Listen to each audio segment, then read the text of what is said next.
good? It's Cadillaktrackz. This is quick tip number 34. Today's quick tip is about the default VST folder. That's the folder where your VST plugins are installed. I always meet people, I help them, install programs, or I share a lot of plugins and programs with them. And I see that nobody's taking the time to organize their VSTs, which is so vital, so important. So the quick tip today is about organizing your VST plugins. Every time you install a plugin, you get you a new plugin today. It's going to have a 32-bit and it's going to have a 64-bit.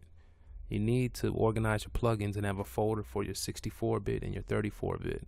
Or you need to have them all in the same folder. Point is, you need to have all your plugins in a location to be located.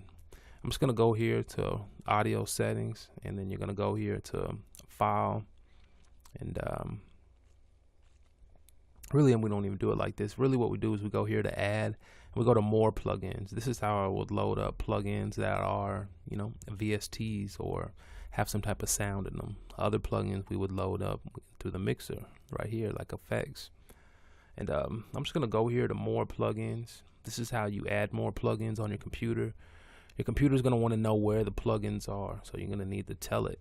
Otherwise, it's not going to find them. It's not going to see them. Some of you might have programs on your computer and you're saying, I can't use them in Fruity Loops because it doesn't show up. I don't know, it's not popping up. I know it's on the computer, but Fruity Loops don't see it. It's because you haven't told it where to look. And if you look right here, it opens up this screen full of the effects, and if you click right here on manage plugins at the bottom, it's going to load the plugin manager.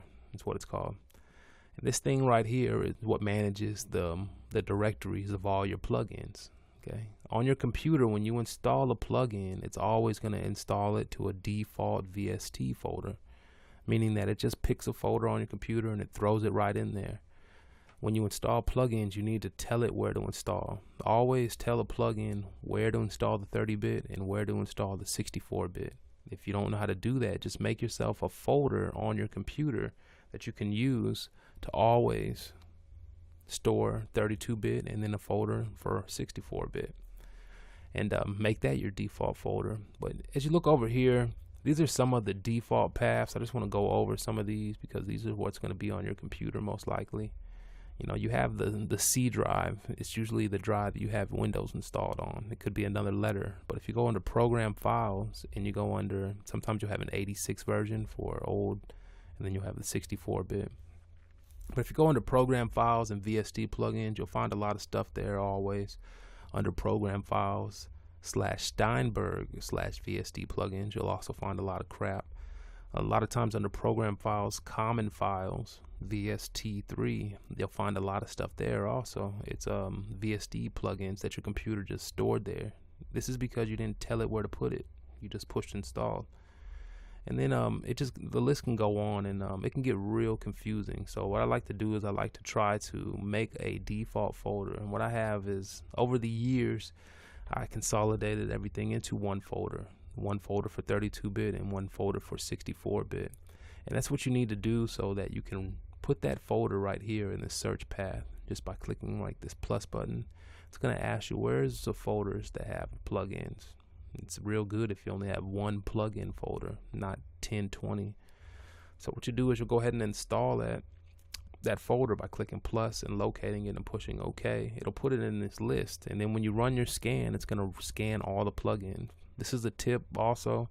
When you run your scan, don't put this verified plugins on, and also don't put this rescan previous verified plugins. Take those two off.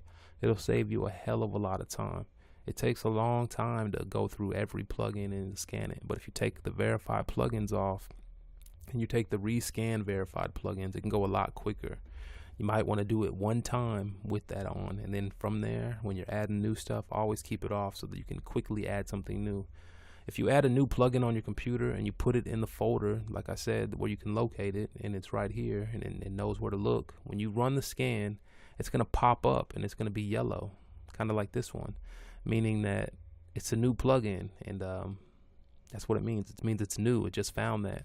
All you have to do is you can click right here on the little check mark next to it, and it's going to open it up. That way that plugin is available for use now. And when you close it and you go back to your thing, you'll actually see the plugin in the list now. And that's how you do it. That's how we add plugins and we take plugins away. It's all about having a default VST folder. You need one folder for all your 64-bit, one folder for all your 32-bit. It will save you a hell of a lot of time. Quick tip, Cadillaktrackz, make sure you subscribe.